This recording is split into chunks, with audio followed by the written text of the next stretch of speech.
San Diego has approved a storage facility for homeless people to store their belongings. But how will the city pay for it? Several more California cities are exploring opting out of the state's sanctuary law. She was a little aggressive about it. I mean, I kind of felt like I was a criminal, like there with the dog, so that was a little strange. And how a walk in the park with your dog could cost you hundreds of dollars. KPBS Evening Edition starts right now.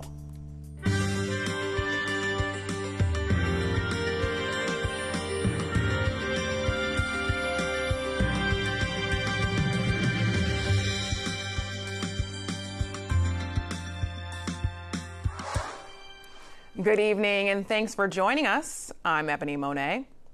Hit and miss showers for the first rainy day of spring. North County got a decent soaking this morning, and Los Angeles County had flash flood warnings. Justin Povic takes a look at how much rain we've seen so far. And our first look at weather.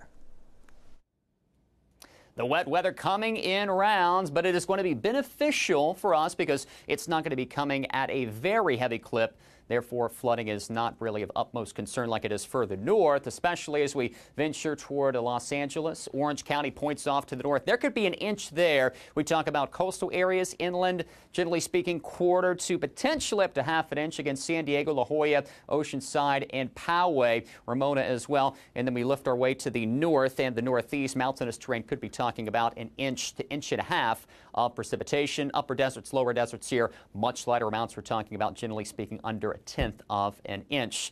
More coming up on your full forecast in just a few minutes.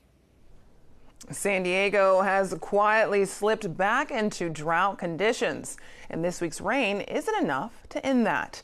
KPBS environment reporter Eric Anderson has more.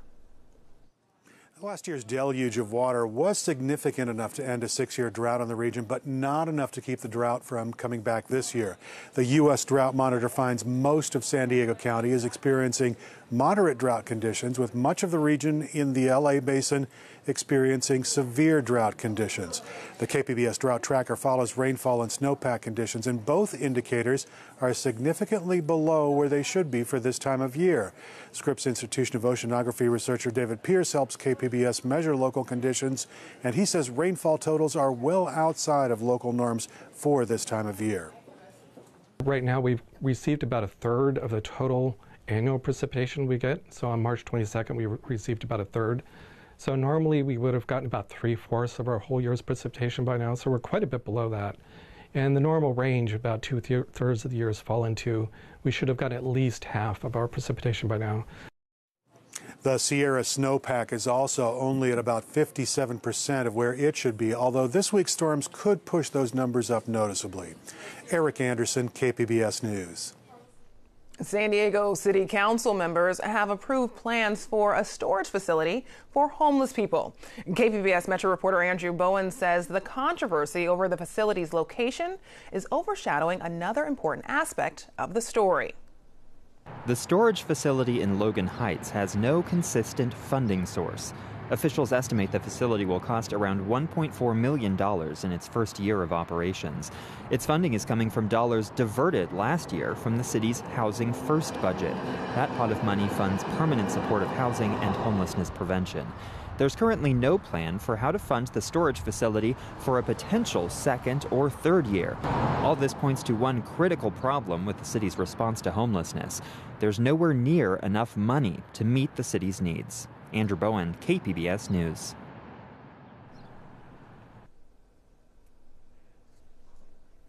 The new president of the California State Senate says the Capitol is in need of a culture change, and it will be one of her highest leadership priorities. Toni Atkins is a supporter of the Me Too movement and says the legislature must continue to improve workplace behavior. True culture change, holding ourselves to a higher standard, requires the active, everyday, enlightened participation of every person who works in and around this Capitol. And I pledge to you that will be our mission and our mandate. 3 state lawmakers, including one member of the Senate, have resigned since October over allegations of inappropriate workplace behavior at the Capitol. Earlier this week, a city in Orange County voted to opt out of California's sanctuary law. Now 3 others are doing the same thing. The law limits cooperation between local police and federal immigration agents. The Los Alamitos City Council says it's opting out because it must follow federal law over state law. Democratic leaders defending SB 54 disagree.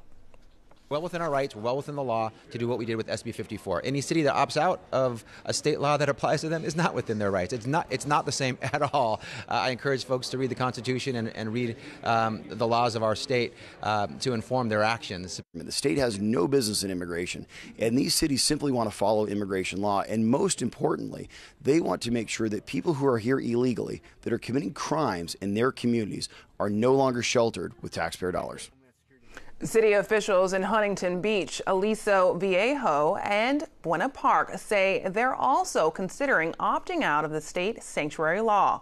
Democratic lawmakers say local governments will be taken to court if they attempt to circumvent the California law. Back in the 1990s, California was waging its own fight against people in the country illegally through Proposition 187. Approved by the voters 59% to 41%, Proposition 187 would have prohibited undocumented immigrants and their children from going to the doctor and accessing the most basic of public services, an education. Voters backed the measure, but federal judges stopped it from being implemented. As part of our California Dream collaboration, we talked to KQED's Farida Jabala Romero about how the Prop 187 fight transformed the state's politics and people's identities as Californians. Farida, you touch on California's sanctuary state law, and California is considered a place that not only welcomes immigrants, but also offers protection no matter their legal status. When recently was this not the case? Well, this is why I focused my story on Proposition 187, which was approved overwhelmingly by voters in the state in 1994, and then was later struck down by the courts. But at that time, the state was going through this really, intense economic recession. It lost hundreds of thousands of jobs, and at the same time, there was this really rapid increase in the Latino population in the decades that preceded the 1990s. And so it became a really tense time for the state, in which a lot of people felt that immigrants were in part to blame for the economic woes of the state. And so that's one period of the state history that became really pivotal, and that people point to as a time when it really started changing the state's perception of immigrants and also the power of Latino voters in the state. And so since the 1990s, we've moved more towards a more liberal and welcoming stance for immigrants. And you also report about the impact of Prop 187 on Morgan Hill, a suburb of San Jose. Can you tell us a bit more about that community and what happened there during the controversy over Prop 187? Yeah, so this is a controversy that was felt all over the state, but I focused on this little suburb near San Jose because it really showed some of the tensions that people were feeling at the time of Proposition 187. So a lot of Latinos there, regardless of age, I spoke with people who were 10 years old at the time, 14 years old, in their 40s, and they really felt that this proposition was not only targeting immigrants who were illegally in the country without legal status, but that it was also targeting Latinos as a whole, because what it required government officials, local law enforcement, education officials at schools was to check for the immigration status of people in order to give them access to publicly funded services, including education. And so the feeling was really that because of the way you looked, you could be racially profiled. And so it kind of unified people in a way that it hadn't before in the state, Latinos. That was one of the reasons I focused my story there. But the other reason was you could see how that time and their opposition to Prop 187 changed Latinos in that community. It really made them more, conscious of the importance of voting and of having your voice heard. And also for some people, it even changed their careers and what they do today. And speaking about that, with the majority of California voters voting for 187, why is it that Prop 187 and the subsequent backlash is actually credited for helping to shift California's stance when it comes to illegal immigration? Well, one reason people focus on a lot is the impact on Latino voters. At the time, there were, a lot of people who were eligible to become citizens that had not taken that step. And so right after Prop 187 was approved by voters, and we're talking about, 50 out of 58 counties in the state that approved Proposition 187. So after that election, a lot of people realized that they needed to do more to register voters and help people naturalize if they hadn't done so. And so it's credited with increasing the number of Latino voters in the state. And then it was also a catalyst for a generation of Latino elected officials. We're talking about, people like Senator Kevin De Leon, who say that time was really important for them to decide to become, politicians and be a part in politics. And like them, there's countless people in the state that went through that, realization that they wanted to be a bigger part of the decisions in California. That's one big part of the story. The other part is that the state changed in non-Latino voters as well. There were a lot of white conservative voters who left the state. Other people moved to cities, bigger cities, like in the Los Angeles and the Bay Area, and those areas tend to be more liberal, and so that changed the state as a whole as well, to the point where there's surveys that show that 7 in 10 Californians all over the state believe that immigrants are a benefit and not a burden, and that was not the case in the 90s. Very interesting. Farida Javala Romero, thank you so much. Thank you. This story is part of our statewide California Dream collaboration. You'll find more stories at kpbs.org/dream. Stocks fell sharply and bond prices were climbing as investors fear trade tensions will spike between the U.S. and China. Today, President Trump signed an order paving the way to impose tariffs on $60 billion worth of Chinese imports. It's aimed at punishing Beijing for stealing American technology. Bond markets help explain what's going on with the economy. Marketplace host Kai Risdal explains what you need to know.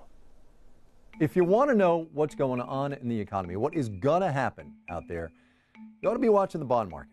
The bond market is most fundamentally the U.S. government borrowing money by the trillions and trillions of dollars. Thing is, that money's not free, right? The government pays interest on those bonds, the yield it's called, so as to convince people to buy them. And that yield is the thing I want you to keep your eye on, because here's the deal. The American government is the most trustworthy borrower in the world. The official phrase is Section 4 of the 14th Amendment. It says, the validity of the public debt of the United States shall not be questioned. The Game of Thrones phrase? Lannister always pays his debts. So, when those bond yields go up, as they have been the past couple of months, well, that's the bond market saying, I know you're going to pay me what you owe me on that 30-year bond you just bought, but just to be sure, I'm going to make you pay me a little bit more for the privilege of borrowing my money. Now, Why might bond traders want a better return? Maybe they think the economy is going to fade and they want to put their money in a safe place. Maybe they're trying to tell the Federal Reserve it needs to move faster on raising the interest rates it controls. Maybe they're worried about the government borrowing a whole lot more money and inflation than becoming an actual thing. Could be a lot of things. Some of them good, some of them bad. But watch the bond market. It's trying to tell you something. You can read more about coverage on bond markets in the day's business news at marketplace.org. I'm Judy Woodruff. Tonight on the NewsHour, President Trump hits China with steep tariffs for stealing U.S. technology and trade secrets. Coming up at 7, right after Evening Edition on KPBS. Much needed rain for California. It's been a wet and cooler than usual day, but not too cold to keep San Diegans away from the beach. You're looking at Mission Beach, where some used umbrellas and a few danced with the waves. Justin Povic has more with the forecast. As steady soaking rain continues, this is going to be going right into the evening hours. Heaviest of that will be just off to the north. Still talking about a beneficial rain, though, for all. And notice those temperatures. Well, today, that's going to be cooler as we venture toward the weekend, but dry conditions at that point will return. Can't say the same for the current. Notice it's a wide swath of wet weather all the way north of Interstate 80. Snow levels way up there right now toward the Sierra Nevada, but they will be steadily lowering as we go throughout the overnight and on into Friday. Like I said, heaviest rains are north, Orange County, especially as we get out toward Los Angeles, where some spots could be topping a half an inch to locally an inch of rain. But again, as we go locally here, again, from La Jolla to Poway, Mount Laguna, Borrego Springs, we're going to be looking at lighter amounts. In fact, as we talk about coastal areas, much of San Diego County here, we're going to be looking at around a quarter, potentially up to a half an inch. Upper deserts here, more so a couple of tenths of an inch, and lower deserts looking at around a tenth of an inch of precipitation. But we get out toward, again, Riverside, San Diego County mountains. Hey, we could be talking 1 to 2 inches of precipitation. Snow levels way, way up there. And notice the steady soaking rains here for now, north of Poway and Ramona. And like I said, that's where the heaviest amounts will be as we go throughout the day into the evening, but it begins to taper here some as we venture into the overnight. We drop down to 59. All right, Chula Vista dropping down to 58. Notice Poway down to 56. Ramona at 52. Mount Laguna, of course, cooler into the 40s, but still the 40s. So again, not concerned about snow there. And then notice the drier air works its way in as we venture into Friday. Notice here as we go through a future cast into Friday how conditions beginning to quiet down. So definitely is some good news there. We're going to be talking about lots of sunshine. Temperatures pretty close to normal. Again, San Diego 65. That's in the ballpark. Notice coastal areas here. We're going to be talking about some clouds, but look at the cool air Sunday, low 60s. Inland, low 60s again for Sunday. Mountainous locations colder as well, and that's the case here over the deserts. For KPBS News, I'm meteorologist Justin Povic. Back to you, Ebony. The paved path in Mission Bay loops around the water for more than 10 miles. It's an ideal spot to walk, run, or bike, but not so much for man's best friend. KPBS reporter Claire Tragesser says bring the dog at the wrong time and you could end up with a hefty fine.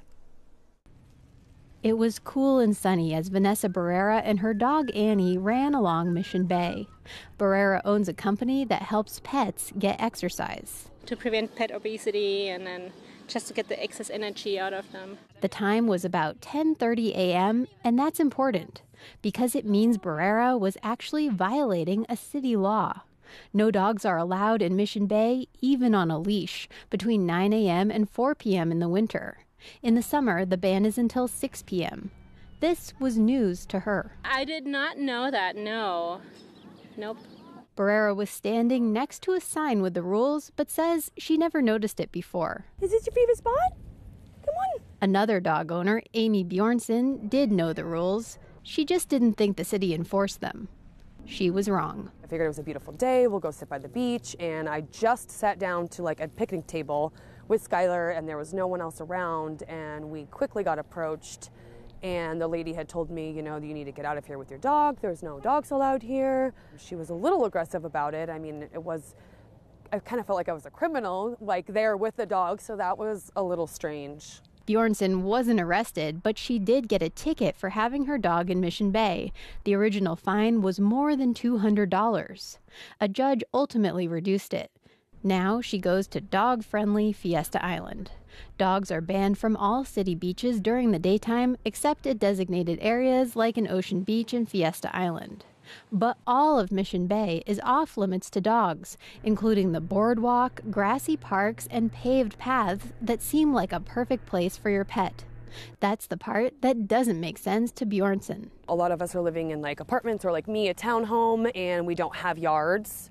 So there's not a lot of places for dogs to roam. So if we go out for the day, we're going somewhere where my dog can be with us. The kids can come, we can have a picnic, we can throw the ball. But senior park ranger Carolyn Estrada says there's a reason for the ban. We look at the most populated times that people are out in the beach and park areas and try to make it a safe environment for everybody that, maybe don't like dogs or want to be around dogs. Estrada says despite Mission Bay's 24 miles of shoreline and 27 parks, it's too crowded on weekends to make room for lots of dogs. There's a party of, 100 people and another party of 20 people, and, before you know it, you have hardly any grass area available or any sand available. Estrada says the dog ban has been in place for 30 years, and it started from community complaints. But instead of starting with a citation, Estrada says rangers will talk to dog owners to make sure they know the rules. If the owner says he didn't, he'll get off with a warning. But Estrada will write a ticket. If the person were to say, they knew, or if the dog was maybe not as well behaved as it maybe should be. The city does give out a lot of tickets in Mission Bay. From 2015 to 2017, the city gave out more than 600 dog citations, and just under half went to dog owners in Mission Bay, according to a KPBS analysis of city data. The next highest was in Balboa Park, with 145 off-leash citations.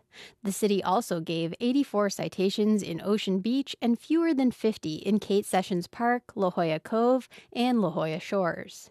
To reduce the hefty $200 to $300 fines, Estrada says Mission Bay offenders can do 4 hours of community service and go to a beach area community court. They're going to go to a community meeting on a Thursday night, listen to community members, the police officers, a city attorney, a nurse, and myself, explain why these rules and regulations are affecting the community. Back at Mission Bay, Keith Culver and his dog Josie say following the rules is pretty easy. We don't go on the beach. Like, I'll come down here, I'll take a picture, check out the beautiful sunset, and then we'll just go back up and go away. Possibly saving hundreds of dollars in the process. Claire Tregesser, KPBS News. The Chinook salmon and steelhead face a growing challenge in Oregon from hungry sea lions. AP reporter Jillian Flacas says the California sea lions are traveling all the way up the Columbia River to snack on the federally protected fish. A race for survival. A sea lion is caught in Oregon's Willamette River, tagged, and driven 130 miles to be set free in the Pacific Ocean. But all this effort isn't to save one creature, it's to help protect an entire fish population from extinction. We're estimating that there's nearly a 90% probability that at least one of the populations in the Willamette could go extinct if predation continues unchecked. That's of all the adults that are returning to the falls there, a quarter of them are getting eaten. Wild winter steelhead and spring Chinook salmon populations in this Pacific Northwest River are in peril. And scientists say these sea lions are to blame. Once extensively hunted for their fur, their numbers have rebounded, and they are swimming further and further inland, up the Columbia River and its tributaries where they feast on salmon and steelhead. When the Chinook run is peaking, that's when the sea lions are at their peak. There might be 40 sea lions hauled out all along here. While sea lions are protected under the Marine Mammal Protection Act, the federal government has made special exceptions to help save the fish. Oregon wildlife managers have killed nearly 170 sea lions at Bonneville Dam since 2008. The state has now asked the government for permission to do the same at Willamette Falls. Anglers and Native American tribes say they support plans to kill the sea lions at the new location. And legislation in Congress currently has the potential to loosen the regulations further. You know, on most of the days that I'm out here, you see so many of these fish that are killed, and there's some days I see them killed and they're not even eating the fish, they're just letting them float. But opponents say sea lions are not the only reason for troubled salmon and steelhead runs. The problems that are facing the steelhead that are swimming up the Willamette River were created by overfishing, by loss of habitat, by blocked passages, and issues that have nothing to do with sea lions. If you don't fix the actual problem that faces the fish that's causing the problem, then killing sea lions is not going to help. Biologists facing a delicate balance, trying to save one species at the expense of another. How many do you think there are? Probably like 100. In a river that's now home to both. Gillian Flackis, Associated Press, Oregon City, Oregon. Now here's a look at what we're working on for tomorrow in the KPBS newsroom. On Morning Edition, marking the 15th anniversary of the Iraq War and the lessons learned from the battlefield. And on Midday Edition, San Diego students continue to speak out against gun violence, how they're getting ready for this weekend's March for Our Lives. That's tomorrow on KPBS Radio. You can find tonight's stories on our website, kpbs.org/evening edition. Thanks for joining us. Have a great night.